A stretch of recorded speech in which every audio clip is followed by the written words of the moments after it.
Hello and welcome back to another episode. How are you doing?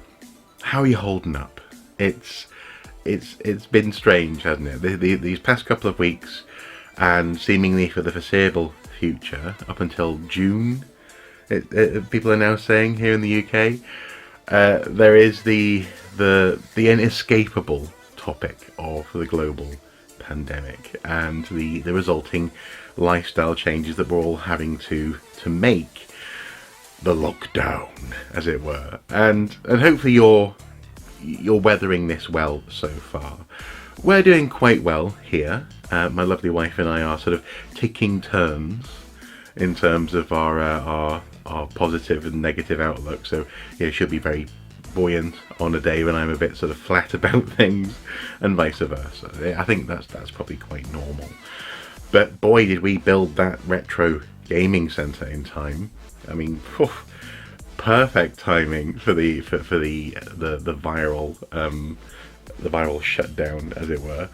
So yes, I've been enjoying playing and getting more, getting familiar once again, getting more accustomed to sitting down and playing those games in that way upstairs now, and that's been fantastic. So well, hey, again, it's one of those things where I couldn't have known, I couldn't have timed it, but I couldn't have had a better thing to have just made, and then be told, stay in, don't go out. Okay, I'll do my best to complete Sonic the Hedgehog in record time, that is. Speaking of completing things, my amazing wife has now become a completionist in her own right.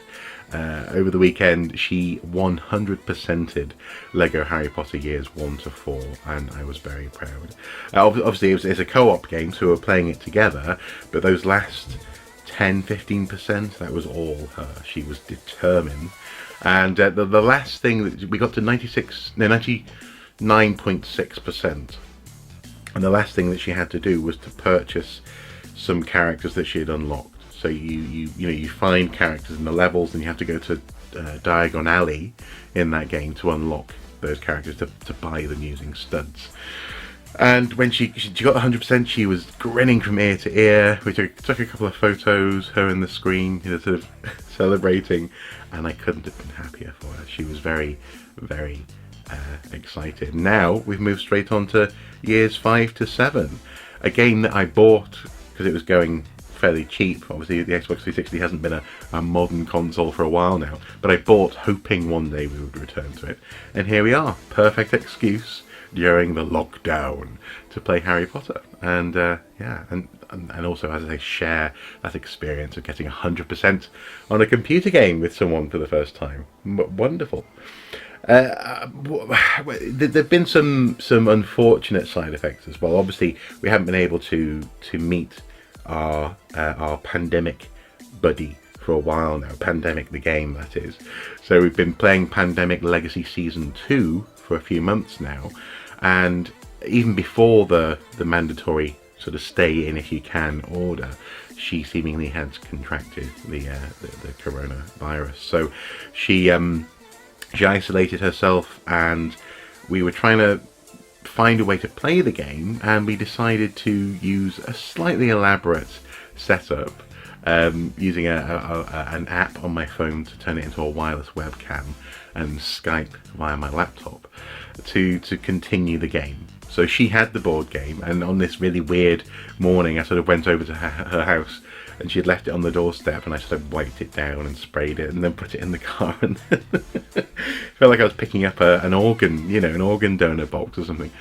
But anyway, brought it home, set it up, and that's been going quite well. But we've played now two sessions on that board game, and apparently for her it's working. She can see the board, she can see the relevant information and cards that we have, so she can make collaborative decisions about what we're doing, to stay ahead of the plague in this game.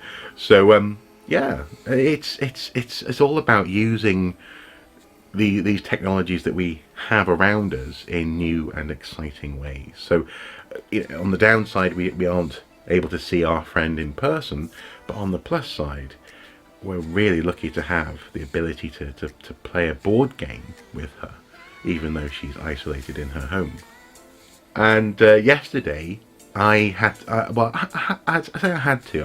decided to enact a long overdue modification in the office. You see, I often do Skype interviews with archaeologists and colleagues for my work, for my business, and that means setting up an alternate little workstation in this office with my back to the set. Hang on, just to the set over there, and so that I can face the computer and have it work. So I had to.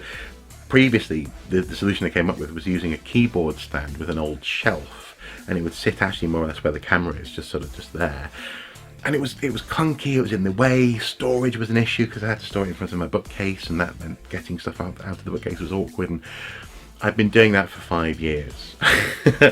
but we hadn't really had a reason to change until this weekend, in so much as last week my lovely wife was working from home basically in our room, so she was making a little sort of office nest. She had one of those laptop stands set up so she could work on the bed, but it was a bit difficult to mentally to pack that up every night and then go to sleep in the same room. You know, obviously she didn't immediately go from office to sleep, you know what I mean? To have that as the office and bedroom was awkward and weird for her mental health. So we decided to set up again, perfect timing, in the guest room next to the retro gaming corner, the desk that I usually use down here for her up there. And again, we couldn't have done that had we not changed that room a few weeks ago. So we couldn't have planned this, but it was perfect timing. It really was. But anyway, that means that I had to come up with a new solution. I'm going to be using that setup for my laptop tomorrow, in fact, to record a podcast thingy that I do with a colleague. So I decided we decided actually. We sort of came in here and we looked at what we had, and we remembered all of the material that we still had left over from the wardrobe alterations that we did in the guest bedroom. And so without having to leave the house, without having to get new materials, we came up with a pull-out workstation solution. It involved creating a little box in which sat a drawer, which was at sort of 2 levels of the front of a wardrobe drawer that I'd chopped up and mounted together using a ball bearing turning system that I'd saved from some office thingy, you know, so you put pens in and it turns. I'd taken the base off that and kept it in my odds and bits drawer in the shed. And that was perfect for enabling this to pull out, rotate, and then be set up for my laptop. And actually I came to realise that even though I was used to having all that space on that keyboard stand setup, all I really needed was the laptop to sit there, because I can use the mouse to the right hand side in front of the little drawers there. So basically I've got space to have a coffee. I can put the microphone there as well. It's exactly the solution that I need, as opposed to the solution that I've been accustomed to. In so much as it takes up less of a footprint, I can walk around it when it's set up and get stuff, print stuff off and whatever, and go back to sitting down. And also there's nothing to trip over. There's leg room, because it just comes out and sits precisely where I need it to be. So it's another little thing that we've made, I guess, out of the remains of that wardrobe. If you count the games shelves and the retro gaming area, obviously the new sort of wardrobe setup that we've done up there, and now this thing. I'm proud. I'm really quite proud of that. And of course, you know, we need to finish off I need to finish off the look of it. You know, fill in the end of the wood, maybe stain it and put a nicer handle on it. But as a practical solution that takes up so much less room in this small room, and is just ready when I need it, can be set up in seconds. Wonderful.